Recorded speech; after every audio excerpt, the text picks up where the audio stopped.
งูพี่น้องงูเน่โอ้ลายเน่เอาวะ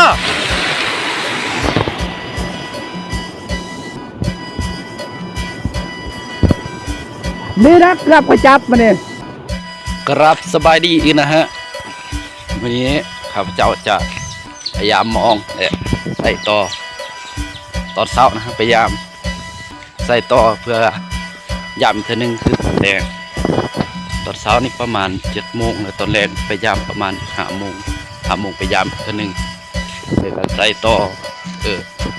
มืออื่นตอนเช้าพยายามมีแบบใส่ต่อเลยแล้วพยายามกับเสาแรงเลยนะ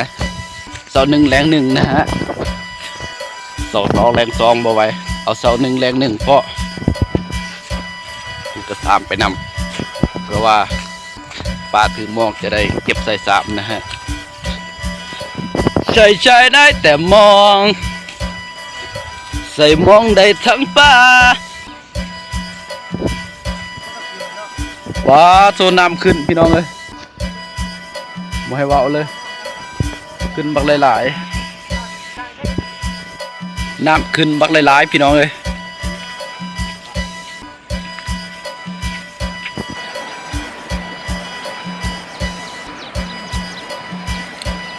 ฝนตกนะฮะน้ำเลยขึ้นเดี๋ยวน้ำคุ้นเปาะ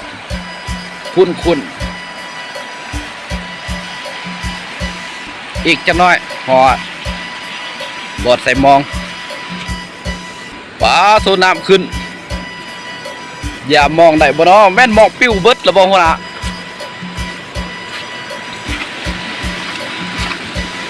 กันนี่ละไพ่คือถ้าว่าโทรศัพท์รุดมือก็ให้มันตกถือ3นี่นะฮะแต่ถ้าว่ามันปิ้วไปทางอื่นแล้วมันแจ๊บ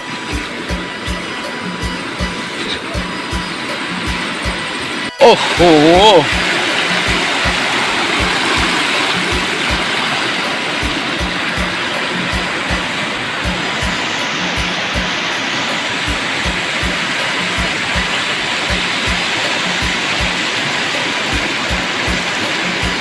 น้ำไหลแห้งพี่น้อง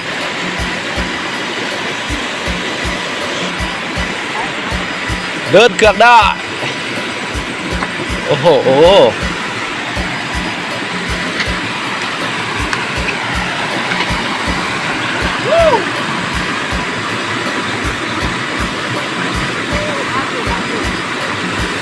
หัวขามมาเลยเขาขามเทือกอยู่แล้วขามมาเนี่ยเอาแค่ไหนเลย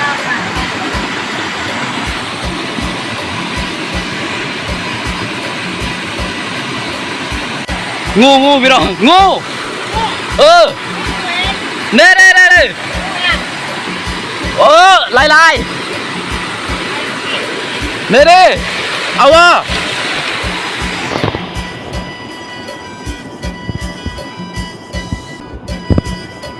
นี่นะกลับไปจับมาเนี่ยนี่นะไง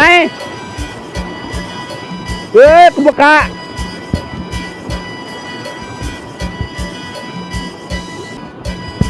กลับไปจับมันเอาโอ้สู้สนมาเมื่อกี้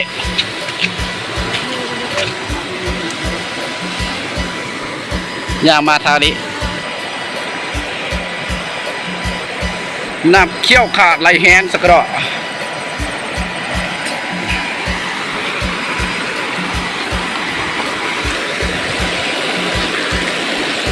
เคยใส่ใจแล้วได้แต่มอง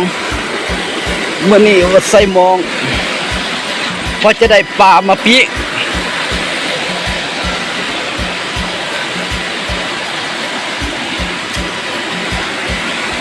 กระโดด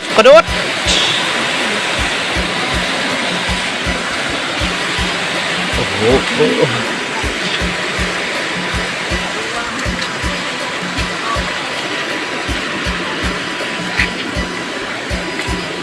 โอ้เขาอ่อนเลยดิ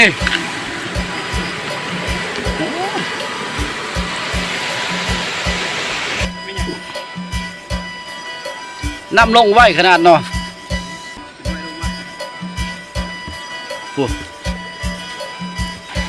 ห ฮอดแล้วด่างที่สุดท้ายนะฮะมายามด่างที่สุดท้ายก่อนโอ้โหสตากรรมของหมองเขาจักเป็นจะได้ดีเด้ไม่อันนั้นกระทึกหมองตัวบ่เห็นเด้ไม่กระทึกหมองเด้คุณดีหมองเอาถือโอ้ข้อยเอกต้องหาป่าระวังไหลเด้อนี่ปั่นเบิดแล้วกลางมองนำไรเป็นจะได้ป่าขนาดเนาะกลางมองนำไร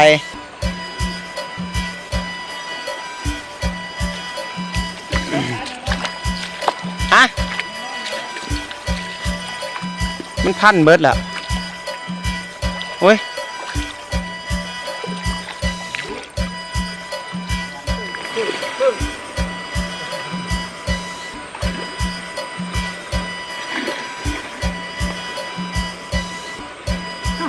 ใส่หมอง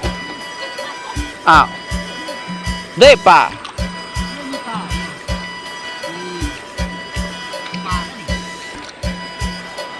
ใส่ปูป่าตัวเดียวแจบโอ้เป็น10 ตัน2ด่าง3ด่าง2ตัวนะฮะ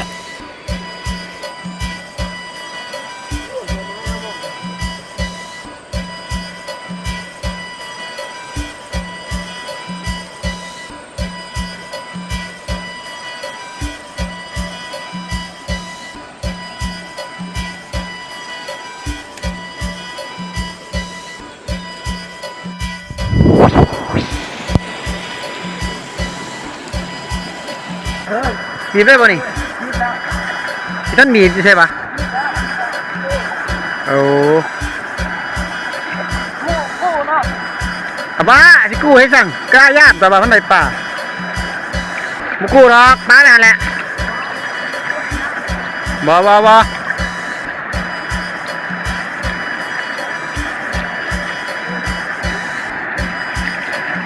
ย่ามนี่ซื้อที่กู้ให้สั่ง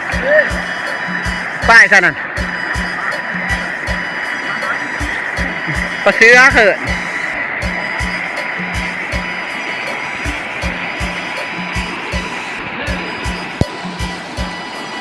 ใส่ยกขึ้นสูง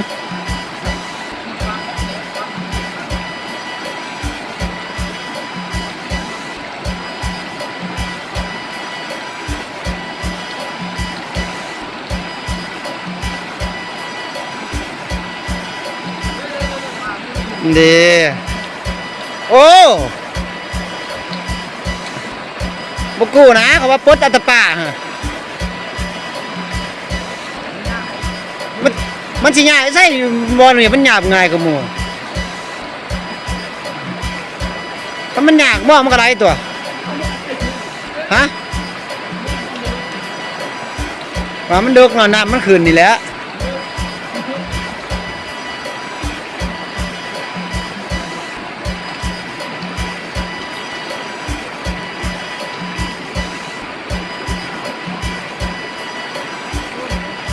เจ๊บ่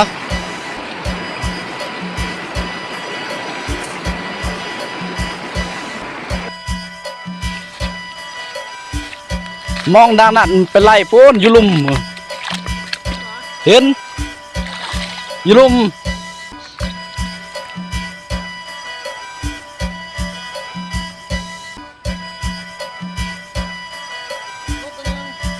ตัวใหญ่เหรอเอาเราท่านผู้ชมสำหรับขาบเศร้าเขาจะจบเพียงนี้คือเขาจะยามมองในตอนเศร้าแล้วก็ยามแล้วก็อนามัยมองใส่เลยนะฮะยามตอนเศร้าเพื่อใส่ตอนเศร้าแล้วก็ยามต่อตอนแรงนะฮะเขามาลุ้นกันอีกตอนแรงว่าสิถืออีกจักตัว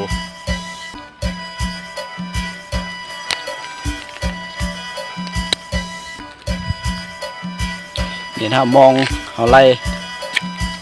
ลุดออกจากจุดเฮามัดนะฮะแต่ก็ถึกอยู่3 ตัวนะฮะตอนนี้เขาก็อนามัยไว้ก่อนแล้วก็ใส่ต่อใส่บนนี้ อนามัยมองณบะนาว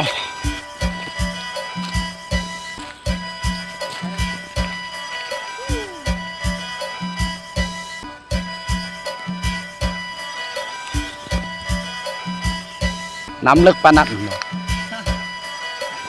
เบิ่งนี้ขาบเศร้าได้เท่าไหรจักตู้ ได้บทสะอ๋อ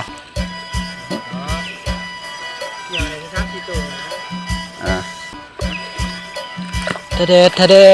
เดเดเดเดปูปลาพอได้กินคนงานขาดเศร้าพี่น้องถ้าได้ปลดเด็กกำลังสิปลดน้ำไม่มองอะไรพี่น้องอันนี้มองบกค่อยยุ่งปันได้มองนะแต่ดังนี้2ดังนี่นะฮะมุนเอาเนาะเลย2ดังเกี่ยวกันเลยโอ้สงสัยเมื่อยหลายเติบอนามัยแล้วเอากลับไปใส่ต่อใส่ขับแรงนะฮะแล้วมื้ออื่นเช้ายามใหม่นะฮะอนามัยมองก่อนช่าผู้เลือว่างๆนี่ก็มาซอยเลยเด้อพอได้กินปลาน้ำกันนะทำแล้วนะฮะพี่น้องคือเป็นตัวเดียวด่างแรกกลางปั๊บถือปั๊บกลางปุ๊บถือปั๊บภายในพริบตาเดียว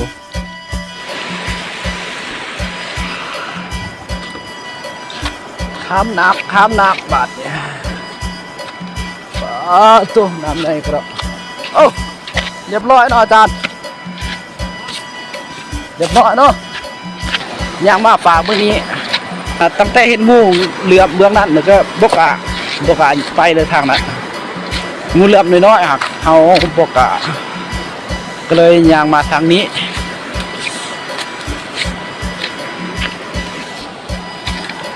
ไก่จะหอดจุดเขาใส่มองแล้ว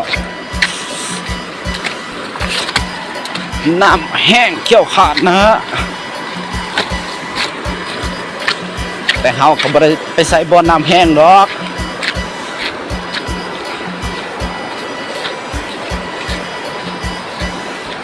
หอดแล้วบ่อหนึ่งแล้วก็บ่อสองอยู่ลุมสวัสดีทึกหรือบ่ตั้งกล้องนะฮะ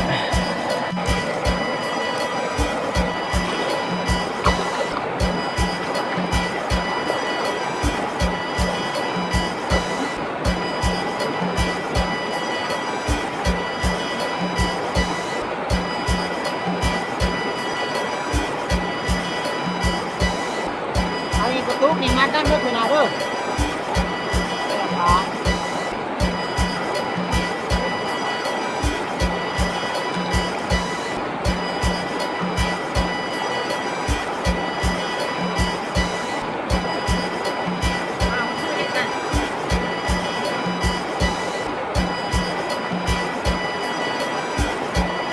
มองรุดใช่ป่ะกระซามไล่เลยเด้ออาจารย์ตัวปูตัวปลาเนี่ยกองจับ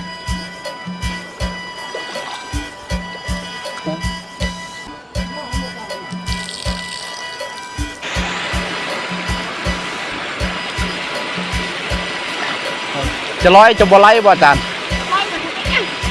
เฮ้ย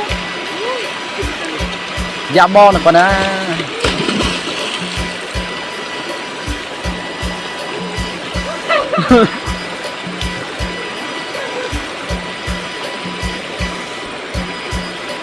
ยืนเบิ่งหันยืนเบิ่งหัน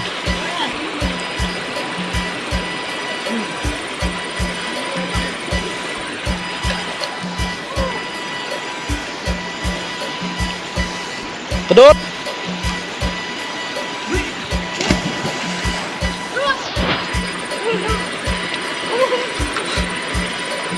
เหยียบมอง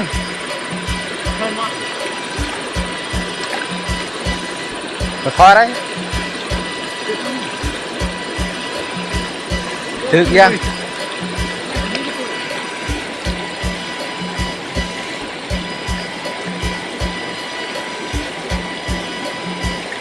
ใส่ได้ประมาณ10นาทียาม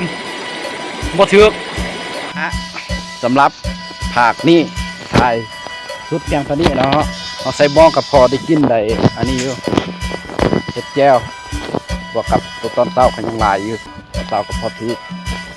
นะฮะและใครอยากรู้ว่ามื้อเต้าสิถืออีกจักตัว